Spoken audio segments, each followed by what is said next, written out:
But this is certainly going to be something that they will have a lot of priority in, as there's the Rumble lock-in. So Can has decided to go for...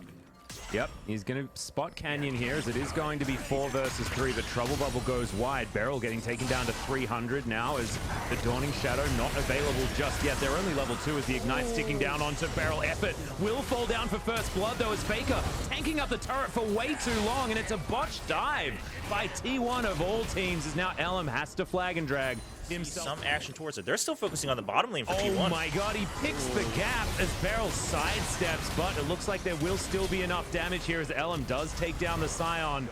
Now might be in a heck of a lot of trouble. He still has flash available and is going to at least be able to flash away, but don't know why he was that far up in the lane. Is now going to be able to get a snare here onto Effort. He doesn't have flash, remember, but does have his... So we're in for a treat. Yeah, we are. So it's the dream. I actually feel like I cast the Curse Canner a lot. I look towards that. That was weird. Well, there's Emperor's Divide onto Teddy, and he's dead. This is the replay time to keep the Scion alive. Effort once again having to flash as Ghost throws down the Dawning Shadow, but isn't able to find too much more. Speaking of finding things, Noguri gonna get another solo kill and walks away with his support. Scion isn't a support, he's farming. Has teleport, for goodness sake. He's built like he's a top laner, but he's able to take Guardian for team fights because magic damage carries. Oh, yeah, now the Equalizer does come down. Canyon is here and does have Subjugate out, as you can see Noguri just partying on the Equalizer. Canna should be falling here, as Canyon should be able to chomp him down and does so. So it's a 1-for-1, but that is a one. Shirley coming up as Beryl down here towards the bottom side. Just looking to take a train to Southern Cross, as you can see. But the bullet time rolling over Noguri. He's still going to be able to answer this, though. He's just too damn strong. Ellen's going to fall down. Noguri at 100 health, just straight up doesn't care. But the red carpet is going to be put down. Get your photo taken, and just blind. Oh no, he did have a ward down there, so able to sidestep it quite nicely. Not able to get out of the way of the paddle star, but as you can see in the mid lane, everything's just getting destroyed. Beryl's happy about this. Yeah, he's underneath the bottom side. He's going to try and flash out of the way. I don't know why he did that necessarily, as Faker picks up a flash. He will be able to get himself out of the way here. Utilizing that one, has his own as well, so double flashes are going to be up. There's the zombie Scion, just buying as much time as they possibly can. And in the meantime, Canyon's top side with Shirley, just they're on a date. It's this for the top lane, as they took turrets everywhere. And now Faker is getting routed. The train coming in once again. There's no station here. He's just straight off the tracks to try and take down this mid laner, and they are going to do that. Dawning Shadow finishes him off. And we're going to see that Ocean Drake going over to Damwon, getting to Soul Point. And this feels bad. And if Damwon are able to pick up the Baron, it's really bad news, because T1 doesn't really have too much power in clearing those waves. Faker at all, really. I think this is about Noguri getting accelerated crazily, murdered there as Cast a Curse strikes. But they can't risk T1 getting a lucky break in those fights, especially with the bullet time. That would have been Noguri's able to keep Faker at bay. Ooh, bubble as Beryl's going to crash, and bullet time does come in, but Teddy's going to have that one cancelled pretty quickly. Canyon moves on back, and Showmaker is once again here. This is exactly what T1 did in their more recent match, I believe, up against Gen G. They were able to sneak away a Baron. No, it wasn't. It was against Griffin earlier on. As Beryl's going to have to flash to get himself out of here, as now Showmaker. He does have ultimate available. We'll see whether he can actually utilize it, as there's the Equalizer. Does actually a fair bit of work, but Canna's going to have to get out of this fight now, down to 200. As Ellen's going to get stunned. Canyon flashes on in there, as well as Faker finds a paddle star, but it's onto Beryl, who is so damn tanky. Shock Blast going to be flashed there. That would have been the death of Effort, as the Trouble Bubble is going to go wide, and that's just a free pickup and a Baron here for Damwon as they push in top lane. Yeah, and they should be able to get this turret no problem. Potentially the inhibitor as well. We'll see how much they want to commit to it. They still do have the ultimate from Azir, so they can make something happen if they want, potentially ending the game, but T1 not getting too greedy. Yep, Showmaker might be saving that one for the next game, as in goes the train. It lands onto the Nexus. There is a lot of damage onto the first Nexus turret as it goes down. Effort, no more Aftershock, no more life, as the kill onto the Nautilus is taken by Azir. And Beryl does fall down. Zombie mode is activated, but these Nexus turrets are going to follow suit.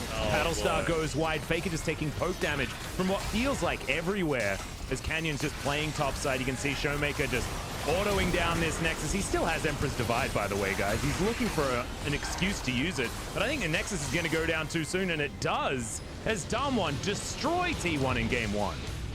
Wow, that was I find it funny. Well, and with the gangplank coming Yeah, from, GP slaughters on. We know that. So this is against Noguri. It's just real rough. As Cannon does get a knock up there. Really nice stuff as LM is going to make his way forward as well. Canyon not in position, but there's the flag drag flash. And Noguri, I am so dazzles in him. But Damwon still want to fight for this. Canyon realizes a little bit late that there was no chance. Showmaker clearing out vision, and now Cannon's going to move on down as well as they're turning it onto Noguri. Doesn't have flash available as Cannon Barrage will go down, but it's not going to be enough package delivered. But Elim, he's not there. He's not at his front door ready to pick it up as the flash has to be used for Showmaker to get himself out. The Brambles come in there as Beryl looking to try and lock that one down. Not quite sure who picked up Shelly as Ghost does grab it, but Beryl's picked up that kill, and now Effort in trouble. Ghost looking for the last auto. He'll get it as Showmaker's still alive on the back line. Teddy tries to lay down the hail of arrows, but there's a twisted advance. The arcane smash is going to be there, but Ghost picks up the kill with it. No one around to contest it, and we'll keep an eye on which soul. There's the Clouds picking up the Manamune first. That is an ultimate towards the bottom side. Make that 3 as Beryl's looking to try and take down Teddy whilst tanking up this turret the whole time, and he does get the kill. This is an example of the AoE potential of this team. Wow, really utilizing those global ultimates. I thought it was a little crazy that Beryl was going in, but I think he took, what, like 5 turret shots, and he was still pretty healthy, just casually walking out of range. So that is not with the Caulfield's Warhammer and his Trinity Force, 30% CDR, and Showmaker, that one auto attack that went awry in the last little seed. The recharge rate on his rockets is also going to be very good if they do get that ultimate CDR, as they do manage to take down the Drake, and now they're looking for the team fight. A great time for it as well as Showmaker. He's gone back, he's got the package as well as his Trinity Force, as now all of those ultimates rain through, but the Ram unable to get anything done. And look at this poke, even the distance of the minions here. Yep, and look at how dangerous this Corki is. It is terrifying. His power spike here at the 20-minute maybe their first Cloud Soul of the LCK for 2020. I am so curious if they'll go for the Cloud Soul, just because the fact that they haven't had, maybe they draw a fight and then go for a Baron, or maybe they'll just secure the Soul. Well, you can see Effort in a whole host of trouble. The lockdown is almost complete, but Faker over the side is complete, so probably looking for rapid fire cannon at that stage. Unless he decides to go for something like a Phantom Dancer as Beryl. Slightly out of position, but remember, he is extraordinarily large, and there are AoE ultimates everywhere. Ghost in position, Beryl well and truly safe as Faker. Looking for the ultimate, finds it, immediately just evacuates the center from this game as Faker is going to get punished for it pretty quickly, but no, actually surviving for a very long time, able to pick up a second kill as LM does go golden, but Noguri looking to try and chase after him. Showmaker is going to pick up that one, no worries, as he picks himself up his double kill. And now Teddy's off to the side, and Damwon have inside track on this inner turret mid.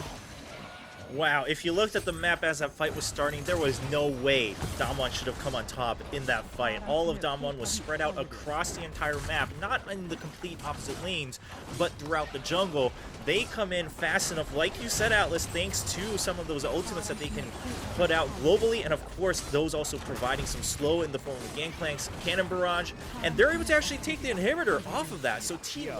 And they can throw it down. We've got the Brambles coming in as well, as there's the cannon barrage, but Canyon's in the pit. Teddy's gonna lock down the Baron of all people, and already Faker's been taken down, but Canyon has been traded. Cannon now trying just to tank up and keep himself safe, as the Ornhorn's not going to come through. Showmaker does find some members of T1, but he's stopping the Baxia. Flashes on over as he's now looking to try and stop Effort. He does so as Noguri gets on in here. Teddy is going to be taken down. It's only LM back in the earlier stages of this game, but just checking is through to make sure the consistent damage is there.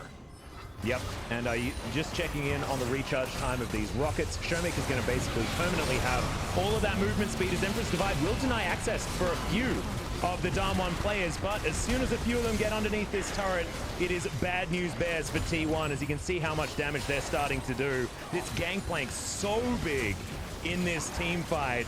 and they are going to be able to take down their next inhibitor. It's looking like Damwon's 2-0 train is continuing. The amount of train references that we've had actually has been just ridiculous recently, but it is continuing as the first Nexus turret is going to go down. These barrel crits just gigantic as Canna looking for a desperation last-second play, but it's just going to be the end of him. Ellen's turn to go in now as Canyon's not worried about that one whatsoever. Epit, I think, died at some point. I'm not entirely sure as Teddy is going to be able to take down Nogari, but he's going to die as well afterwards as Damwon will take down the Nexus and 2-0 T1.